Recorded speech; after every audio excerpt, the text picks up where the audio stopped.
I'll start right away by asking the panelists the first question, and the first question is to set the agenda for the panelists.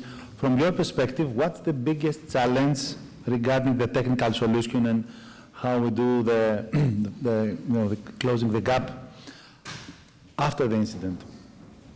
So, from your perspective, starting with Olivier. Yes, so I begin.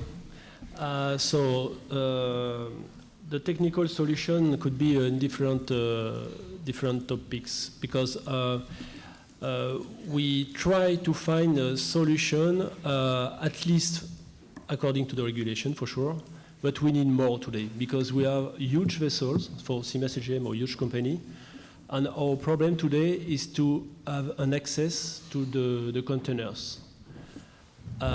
In the cargo hold, for sure, but also on the deck. Because on the deck you can have 7, 8, 9 tiers. If you want to extinguish a fire or to have any intervention on the top, it's not so easy. So we need some technical solution to go at the top. We find some. This is not so easy.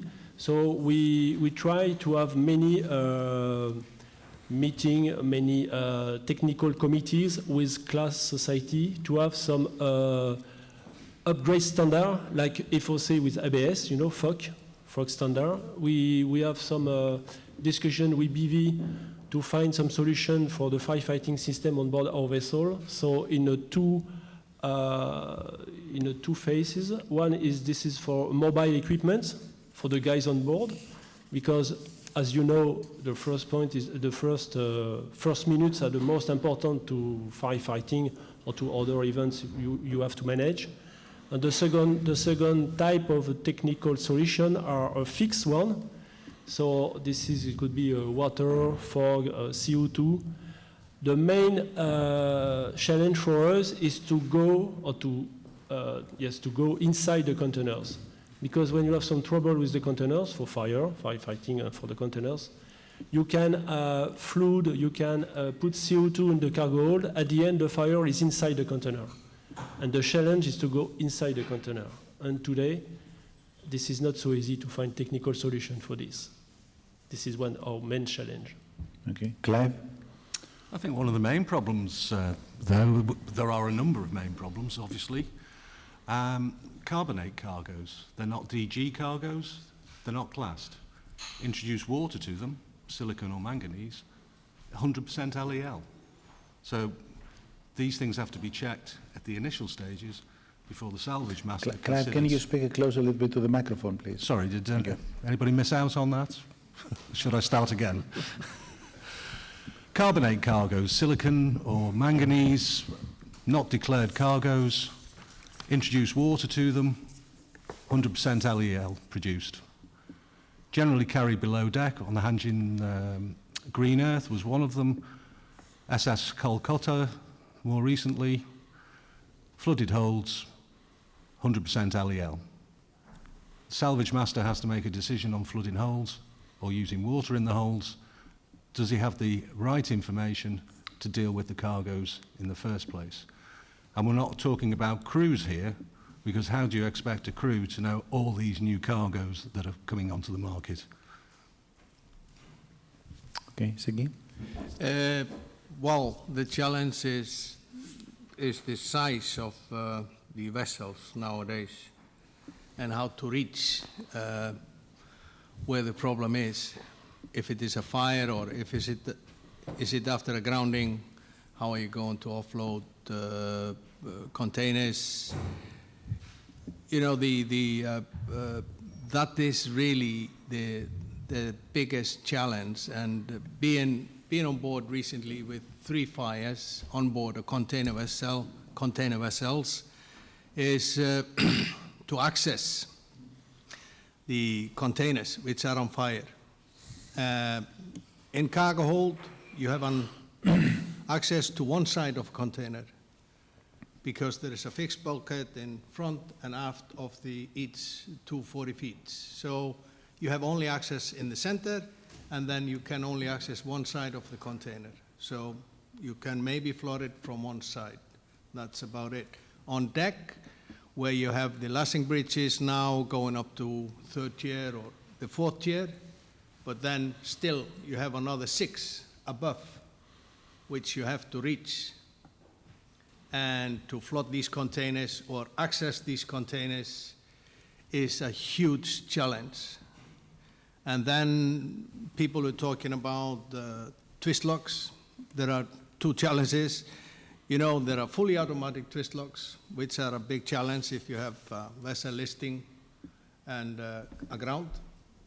But if the vessel is not listing, the vessel is on fire, and the bottom is gone from one container, so you would like to discharge 2 containers at a time so that you are not spreading the fire from the container on fire to the other containers, then the automatic twist locks is useless because you cannot pick up 2 containers if you have fully automatic. If you have semi-automatic on deck, then you can pick up 2 containers at a time, or 3, or 4, or 5. So, but the challenge we see is the size of the vessel. Yeah. Christian? Yeah, reachability is really the biggest problem.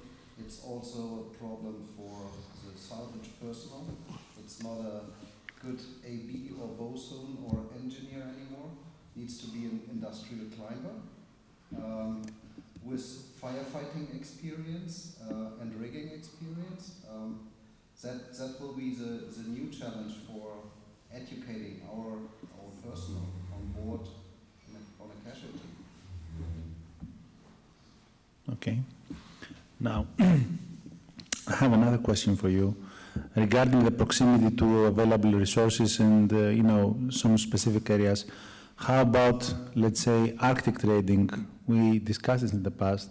What happens if a ship is trading either in we haven't seen a container ship on the northwest route, but we have container ships from the northern sea route, or the North Sea, as they call it, the northeast. How about if a container is trading in that area? What sort of challenges can we expect over there with respect to, in case of an incident? In addition to what you say so far. I think with all these things, it's logistics. Is the ship aground? Is she in danger of capsizing? Are the authorities concerned that the fire might reactivate, even though the salvors have told them the fire is out? Finding the place of refuge, if you can take the vessel there. I'm a strong advocate of not taking container ships to container ports. Any list, you can't use the gantry cranes.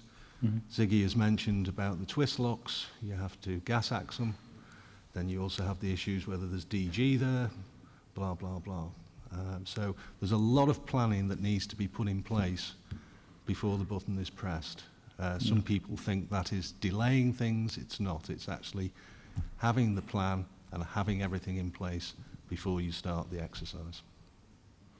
Any comments from anyone else in the panel? I think for the remote area is the challenge of mobilizing both the crew and the equipment. That is the biggest challenge, and to be honest, we have been working on that part as well, to have people available in the northern part, north in Canada, even Greenland, and further up in Iceland, and so that the challenge is to mobilize the people.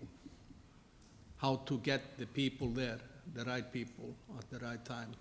That is the biggest challenge, to mobilize personnel and equipment. How about northern of the Russian coast? Well, at the moment, we do not have any particular solution for that, except we have personnel which we can mobilize and equipment in northern Germany. But that's the closest we have at the moment. Okay, so that could be potentially a disaster scenario, let's say. If we have a container ship over there, that would be a disaster scenario. Because for everybody, absolutely. It's going to be a disaster for everybody to mobilize equipment and personnel up there. It's no doubt. Okay. Sorry? That would be the list of your problems with the visas. Now, anyone else from the panel would like to, Olivier, maybe you would like to? Yes, the location where you have the event is very important for sure, because the final solution is, once again, is ashore. Because on board you have some limited resources for equipment, for crew.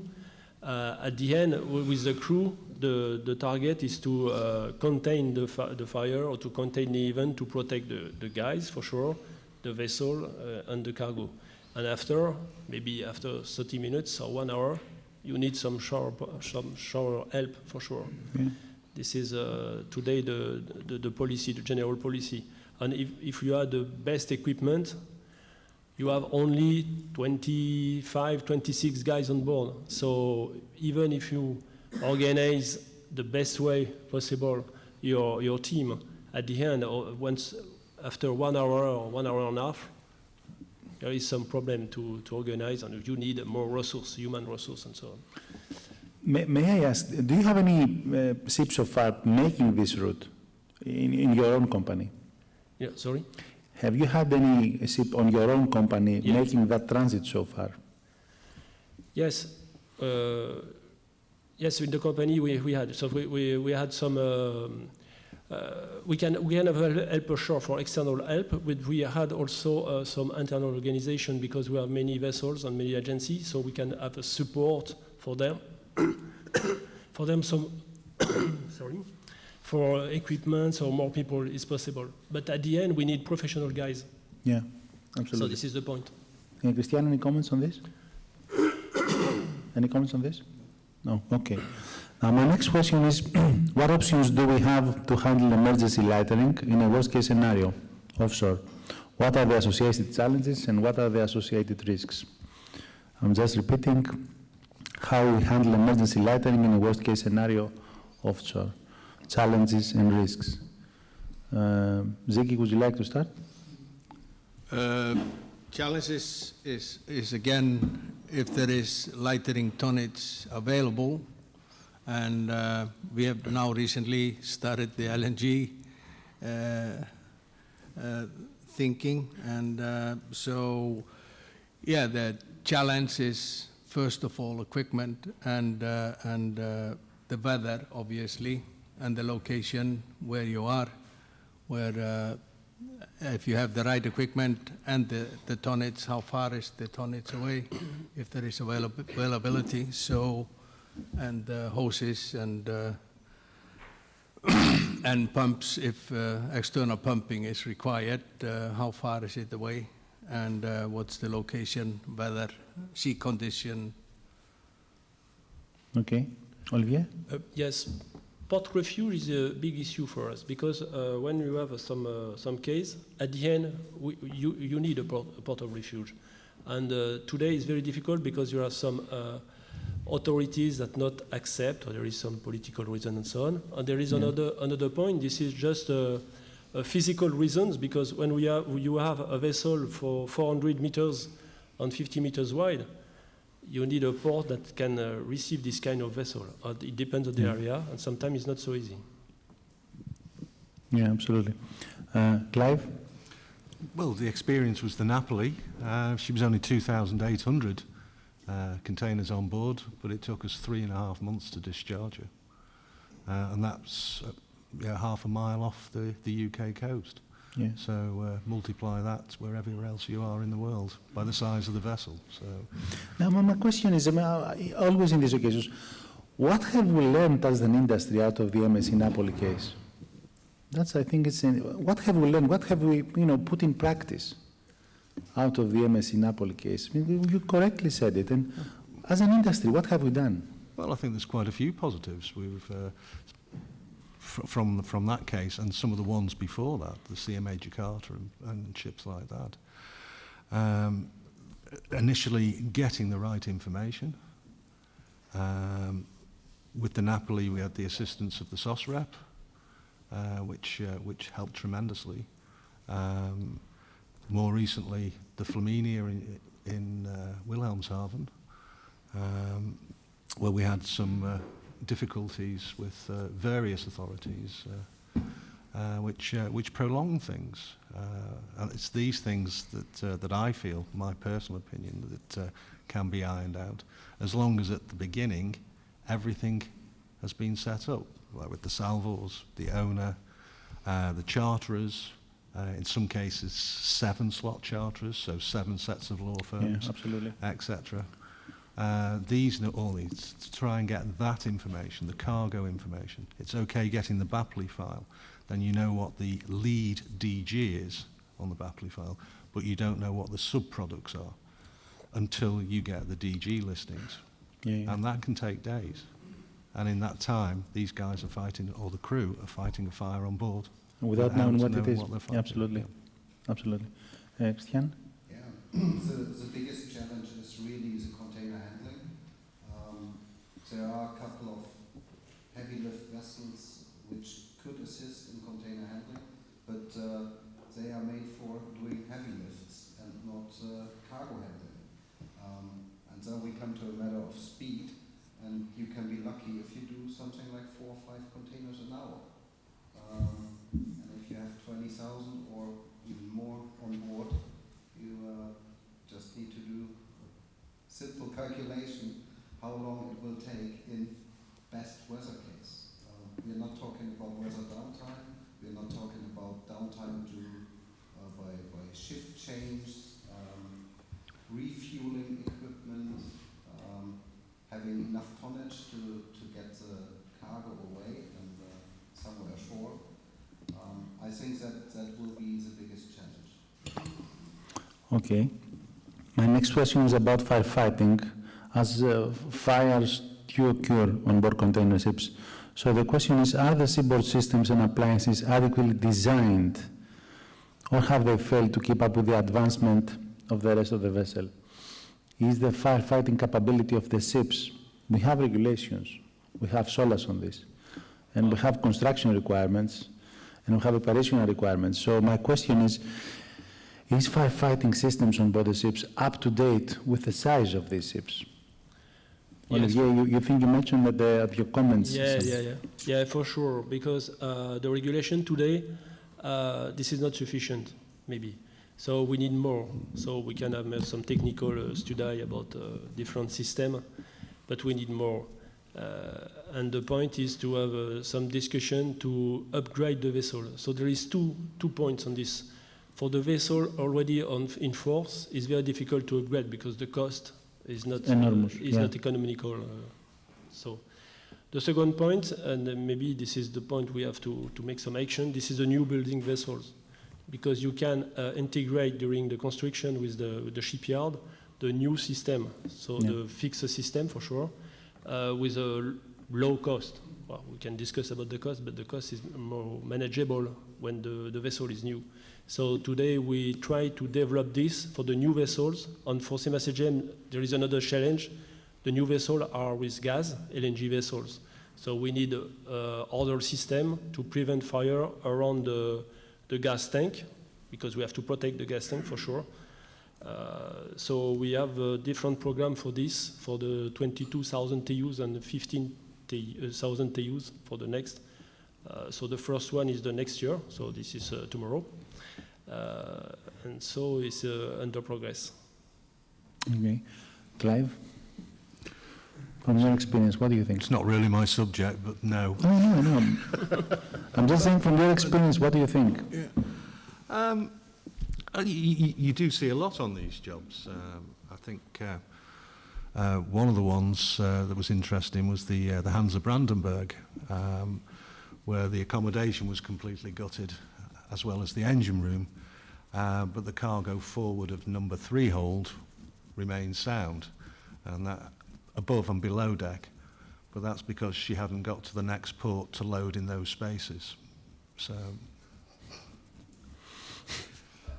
I think the fire on ships today, I think from the way I see it, and is to get external, to get people on board to assist the crew immediately or as quick as possible on board the ship, because there are many, many challenges, and some cases crew is 9 months together on board, so it's already like a small family, and they don't think about the right thing, you know. It's maybe one of the crew members is stuck somewhere, and they decide to go after him because he has been so long with them and they know him so well, and they will have 3 casualties instead of 1. You know, decision making is very, very difficult for the crew itself to do, to be honest. And I mean, after 2 days of firefighting for the crew only, with 22 or 23, they're exhausted. They're finished. They're done. They cannot fight the fire for days and days and days. So I think the best thing to do is to call in external, call in experts to assist, and then bring additional sources from shore, because most container vessels nowadays are not ready or equipped to fight fire, especially on the 6th tier or the 7th tier. There is no access to these containers, to be honest. If we are talking about deck cargo, we are talking about the bay forward, which is bay 2, bay 6, and which mostly for dangerous cargo. If you have a fire there, on the 6th or 7th tier, the lashing bridges are only too high. So you have 8 containers above that, and how to access these containers. And the ships are not equipped as they are built, as built. They are not equipped to fight the fires on these big megabox vessels. So there has to be external equipment coming in, and a lot of it, and a lot of spare on board the ships as well. Okay. Christian. Yeah, I think the regulations, class and flex state-wise, are not in line with the size of the vessels anymore. Just look for a 400-meter container vessel, which is having a firefighting pump of 250 cubes an hour. That is just 1/4 of a PP1 tugboat, and you are not able to fight a fire on board these vessels with 1 PP1 tugboat. So the equipment on board is not enough. And the next thing is, what kind of pilots do they have? What kind of pressure do they have? Are you really able to reach the upper tiers when you have a 200-meter long pipe on deck? How much pressure you lose over there? And there are no booster pumps to increase the pressure again. Next, what Siggi said is the crew. They are limited just in quantity. After 2 days, I think they are quite tough to do 2 days firefighting. Most likely, they finish after 1 day because they are exhausted. Yeah. So it's really matter to get personnel out there as soon as possible to support the crew, or even to take over some parts of the firefighting. Talking about firefighting, one of the key problems is what happens with the contaminated water. So you have a fire, and then you have contaminated water, and that cannot be discharged overboard. And in recent cases, it's a huge problem of how you handle this contaminated water. In your opinion, what the industry needs to do in order to manage this fire water handling? Olivier. Yes, so we have a recent case about this. So the huge damage was not for the fire, but for the FIFI water management, because we flew the cargo hold. And at the end, we need a system to remove the water from the cargo hold to the ballast water, to the ballast, because today you cannot put outside for environment reasons and so on. This is not you can do this in the previous time, 20 years ago, but now it's not possible. So you have to keep the water on board. So there is 2 problems: to evacuate all the water from the cargo hold, so we need pump and so on. So with the new vessel, we take in consideration this, because it's more easier to do this on the new building vessel once again. And the second point is the stability of the vessel. So we need a calculation of stability. So we have some computer on board, but it's not sufficient. So we use the class help for this with the calculation model to have a view of the stability of the vessel in a real, more or less in the real time. To manage, the next step is to go to a port of refuge, if any. Okay, Clive? I think the Maersk Conan case puts it into perspective. The ship is back out in service now, but the bow section is still being dealt with in Jebel Ali, or Dubai, to remove the contaminants from the hull and the wreckage that remained after the water was pumped out. That's being dealt with in holding tanks. I dread to think how much that's all costing. But anyway, what happens with the remaining of the fire, the remaining of the cargo and the remaining of the containers, and what else is there? What about this? Well, that has to be treated in the same way. I know, but how should the industry move towards managing this? There's a number of firms out there that offer their services on these things, but I think I'm choosing my words carefully here. It depends on where you are in the world. Absolutely. And I'm not saying that tongue in cheek. Some places are more reasonable than others, and staying within the guidelines. When you consider that everything from a cruise ship goes into a hole in the ground wherever they discharge all the detritus, which is not dissimilar to some of the messes in the bottom of cargo holds, then why is it treated separately? Yeah. Okay, Siggi? The problem comes when you have to start discharging the fire water from the ship itself, and then all of a sudden nobody wants to take it. Somehow, I think the regulations have actually not helped in any way, shape or form in this one, because we were talking earlier about common sense. There is a solution somewhere. There must be a tank or tanks or even a tanker which can store the water for a certain time, but not getting the vessel in, not allowing the vessel to come into any port is also another problem.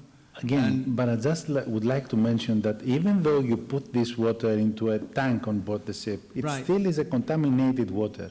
Right. But at least you can get the vessel back in operation. You handle the immediate part. You don't throw it overboard. That's okay. Yeah. No, you put it in a tank. But to get it into a tank is a big challenge because nobody wants to receive the water. But it has to go somewhere. And this is common sense, like people were talking about earlier here. This is a common sense.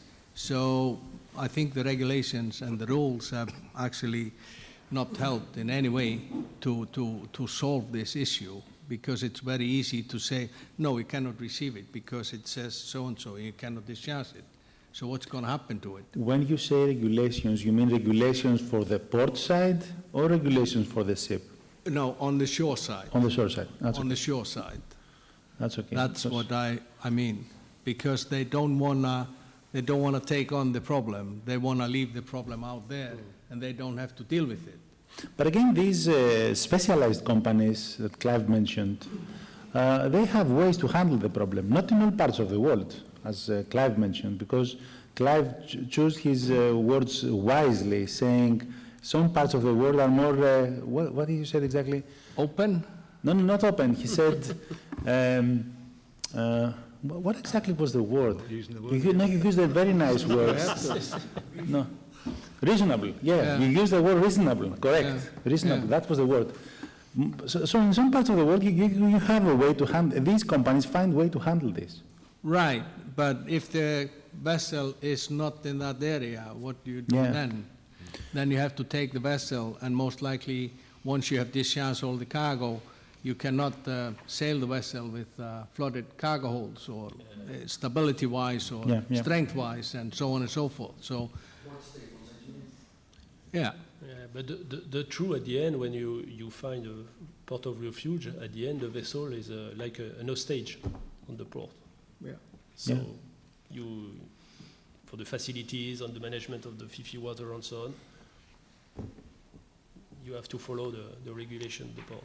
Yeah, Christian? I think I'll just say one more thing, is that you're using the word contaminated, and it's a word that irritates me sometimes, Apo. How would you describe it? Because, they use this word, but they don't know what actually is the contaminant. So sometimes it's not as nasty as the word suggests. In some cases, it is even worse than that. You are absolutely correct on this, absolutely correct, yes. And that's one of the things at the initial stages, is getting it across that, yes, there are some contaminants within this, but they are manageable. I assume they use the word contaminated because they don't know what is in the water, and they have to assume the worst. That's why they use the word. But it comes back to common sense again, as has been discussed earlier. Absolutely. Fully agree. Absolutely. Now, do we have any questions from the floor? Would anyone from the front like to comment? Can we have a microphone in the back and then here? Hi there, Matthew Montgomery from MFB Solicitors. Just building on some of the discussion and observations really from a legal side. And one of the challenges that I often see in container cases is between from the angle where I'm involved is on information sharing. And one of the first things that needs to be identified for everyone involved, but particularly the salvors, is what's on board and where is it. And when you're dealing with experienced lawyers in the market, that information is often shared quite quickly. Someone has it, and someone will make sure that it is shared with the parties that need it.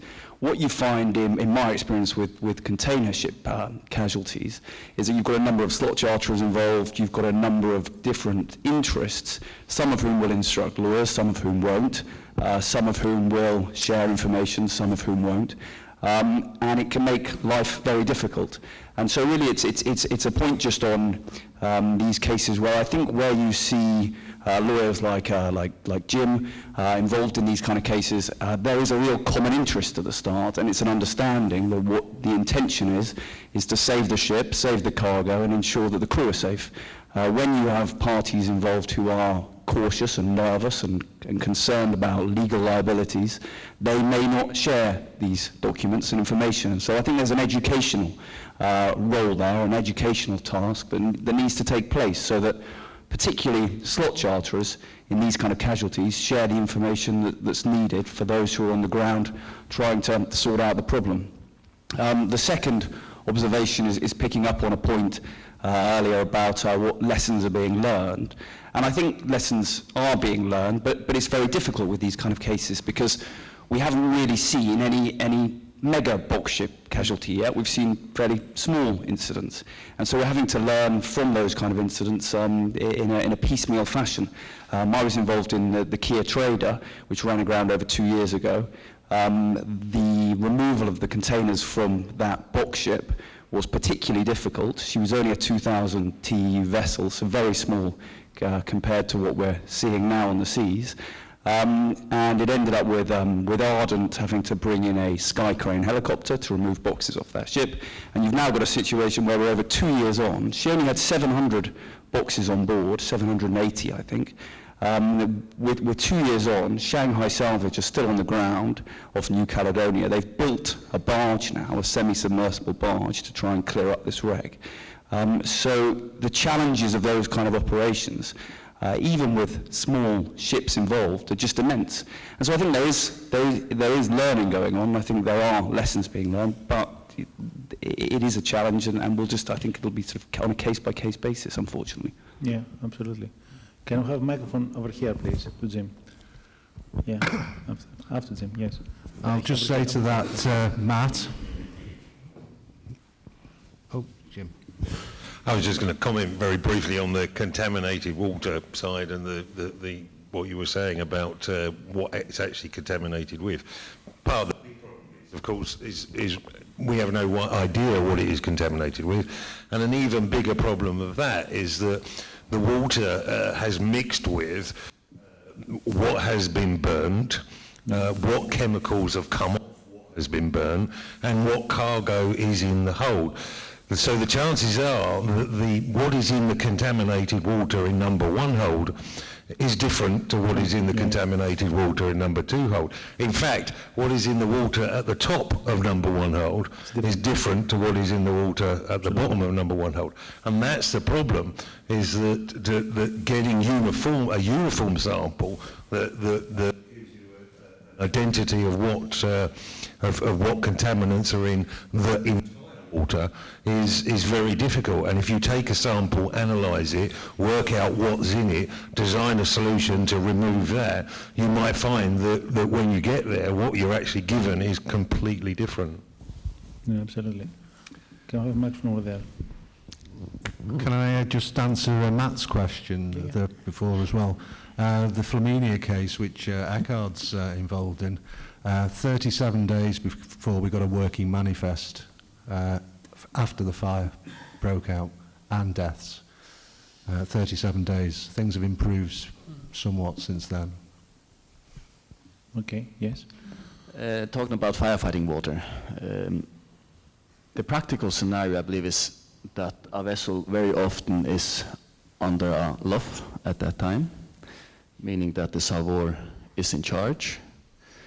And what we then have seen sometimes is that in order to get into a port of refuge, you have to tell the authorities that you will deal, as a salvor, you will deal with the firefighting water. Meaning that firefighting water does become a decisive part of what port of refuge you like to use. You can't just leave the vessel anywhere. You have to get in somewhere, get off the water where she's safe, and you have to deal with the water. So that was one point. And then I think I would like to sort of challenge the salvors a bit, in the sense that, because they need to have this on the agenda very early. When water comes on board, they need to have on the agenda how to deal with that water. There are ways, but you have to at least examine whether there are cleaning facilities where you get the vessel in. Do they have capacity? But what other options are there? I know there are mobile cleaning options. Are they good enough? Are they usable? Is that an option? Can you charter in a tanker while you are outside the port of refuge? Separate the water and the casualty, get her in, and get the water for treatment somewhere. What options do we have? This is an open question more for the salvors. Well, first of all, you have to appoint the right salvor at the beginning. And that goes for you too, Matt. But there are water treatment options. I mean, water treatment, contaminated water treatment is not rocket science. We do it on land all the time, right? In the States, in Europe, in Germany, it's very sophisticated water. In Scandinavia, very sophisticated. So all we need to do is bring that technology to the water. Where it's on board, put the system on the barge, put the system on board, treat the water, accelerate the process of reducing that disposal volume. And also when you're fighting the fire, don't generate all that volume if you don't need to. That goes back to effective firefighting, smart firefighting. I mean, it's very tempting for a salvor to say, yeah, don't worry, fill it up, fill it, let's flood the holes because we're going to have to dispose of it at the end. Ooh, yes. And the club's going to pay because I'm probably just invoke Scopic, and we'll go, you know. So that's got to go away. I mean, the incentive has to be for us to do effective firefighting and have the ability to, and that should be a KPI, you know. We shouldn't just be going and say, okay, yeah, we'll flood the holes, we'll put the fire out. And we, you know, if it happens in the Port of Hamburg, like at the big one there, with the Cavalry Commando waving the flag and the port fire department comes, of course they're going to flood the hole. So it has to be interaction with those guys. It has to be interaction before these things happen. We should be doing more, and I'm glad the UK SOSTRAP is here. He can certainly help here in the UK. We've tried in France. We had the French authorities once. We need to more education of those local stakeholders to prevent them from flooding the cargo holds. We did it in Panama for, I can remember, some years ago. We held the fire department. There's no need to flood it. It's still around. We managed. Yes. So I think that's what we need to do. Our industry has to do, you know, we have to do our part.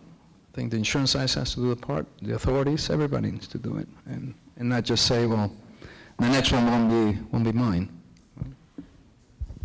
Just a small correction, Scopic won't pay. It will go to hull underwriters because it's all firefighting and it's GA and will be contributed by all the people. And then you go into the technicalities, which maybe Taylor Marine will throw something at me now, because you have to distinguish because what is firefighting water and what is disposal of worthless cargo.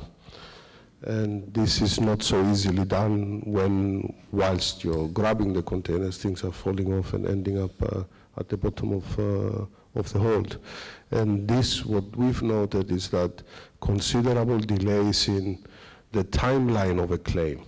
So when you have the fire, you have the response, you have the salvage, usually there's a milestone which at least we have in our head in the claim is when all the physical activities stop.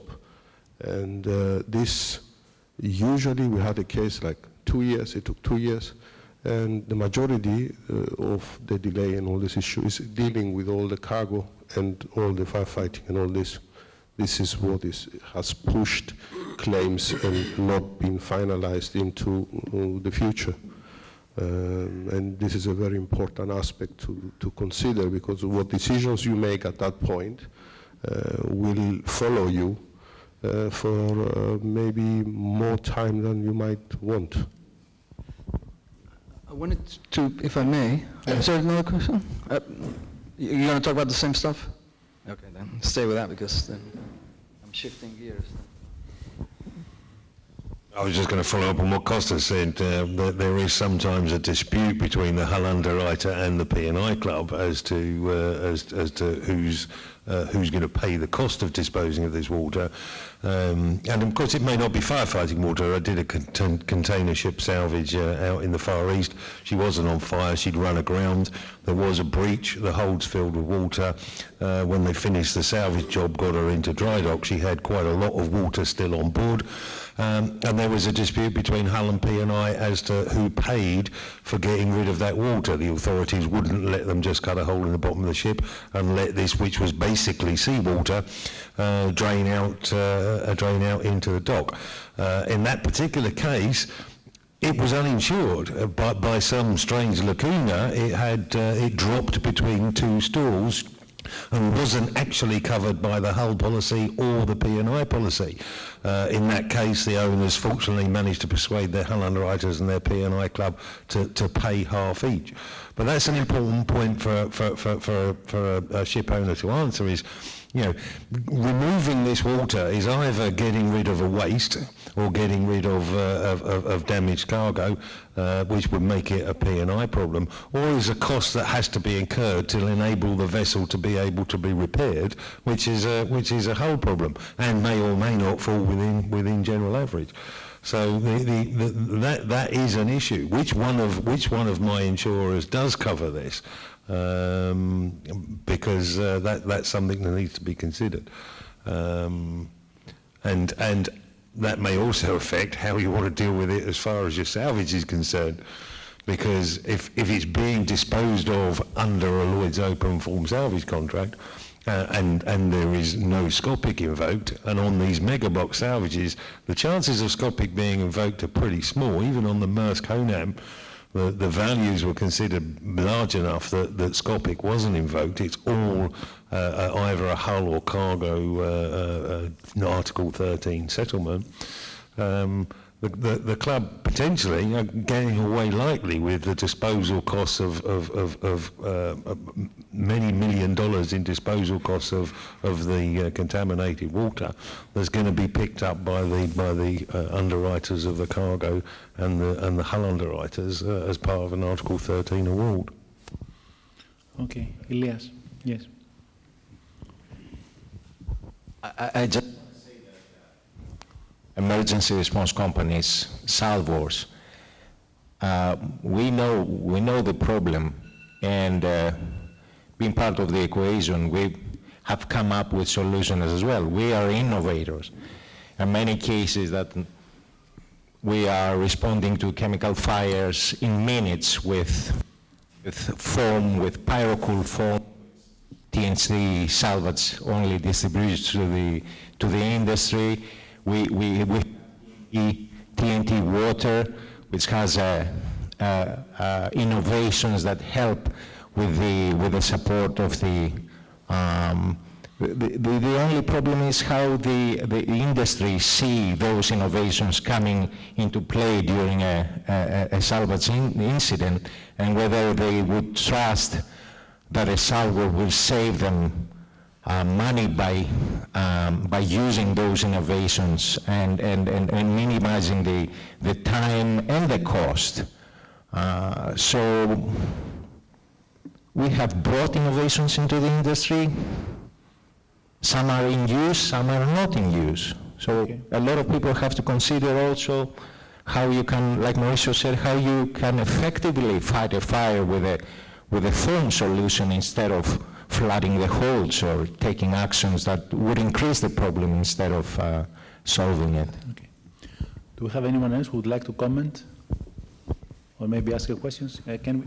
One comment, Olivier, you mentioned the initiatives you're taking on the working with BV on the firefighting systems, and the thought I want to throw out to everybody really is class the right guys? Are they the right guys? Because if they were the right guys, they should have figured it out a long time ago. And we'll talk more in Marseille next week, but I have some ideas we can share, and later we can share them with the CSFF. I would like to reverse the question to you, because I, on purpose, avoided to ask this question, because we all know that, the classification societies, I'm not naming any, all of them are doing the same thing. They say, what's the SOLAS? This is applied on board the ship, on the new building stage, and they certify the ship. If not the classification societies, then what sort of organization is it? I mean, I'm just reversing the question. We're just brainstorming here. Yeah. I would just like to... but we're talking about self-regulation. I know, I'm just saying food for thought. In the tanker sector in these days, an oil major says, I'm not interested in what the classification society says. You should be interested, the operator should be in what I say, the major. This is what's happening on the tanker segment. But I'm just saying, I'm speaking realistically here. If not the classification societies, then who? That's, a question for all of us. Has to be the industry. I think we have, yes, Mauricio, can we have the microphone? Just one last one, because we have to wrap it up, because we will be out of time. Yes. It's not about firefighting water, because it's too painful. The question is what we heard before. So far, we have relative seldom accidents with mega box ships, thank God. But for sure, everybody knows it's not the question if, it's not only the question when. So when it comes to technical solutions, do we have a solution in place to handle a listing mega box vessel with fully automatic twist locks? So is there any idea in this room how to handle this issue? Otherwise, we talk with almost every maker of these twist locks. Hey, how could we handle in a disaster with a listing vessel? How to get rid of the containers? How to lighter the vessel? Is there, with your product, is this possible? The answer was no. Yeah. So, and the risk is, it's not a question if, it's only a question when. So I think for this issue, there is nothing in place. I think one thing, if you look on the North Atlantic, there is a company that's been operating many years called ACL, and they've never lost a twist lock, a container from the deck stove, because they've got cell guides on deck.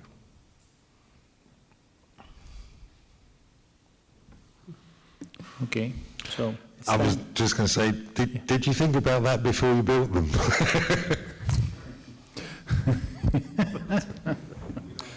I mean, Tom made a comment at the beginning. Because you cannot have a cell guide on deck if you want to have a cargo under deck. So they fit 40-feet container, and if they fit, you cannot open the cargo hold. So this is, that's the reason. But the reason is, that's the reason why they have built the lashing bridges, because the forces on the lashing equipment nowadays is much, much, much higher than before. So now you have to do the lashing above the first and the second tier as it was done in the past. So, but of course, there is no easy solution of getting rid of a twist lock, which is either semi-automatic or fully automatic, and we have discussed this one back and forth to try to find a solution. But we did a job where we were cutting, flame cutting twist locks, and it was 2.5 minutes per twist lock. So 5 minutes and the container was free. These were all collapsed stacks. So it's not like you are picking up straight. We were picking up containers sideways, completely over 180-degree turn, and so on and so forth. So there are solutions, but you just have to bring in the right equipment. And of course, if you want to reach the 7 high or 8 high or 9 high on deck to cut the twist lock, you have to have an access. But there is a solution. You can use a hydroblaster in GT area where the dangerous cargo is. Then you can use a hydroblaster and you can cut it by water. So, I mean, there are solutions, but there are no quick solutions. For reaching the heights, I think we just need to make the Panama Canal wider. Yeah, exactly. Yeah. Yeah. Okay, now, it's time to wrap it up because we will be out of time. I would like to thank our panelists. Please give them a round of applause. Thank you very much.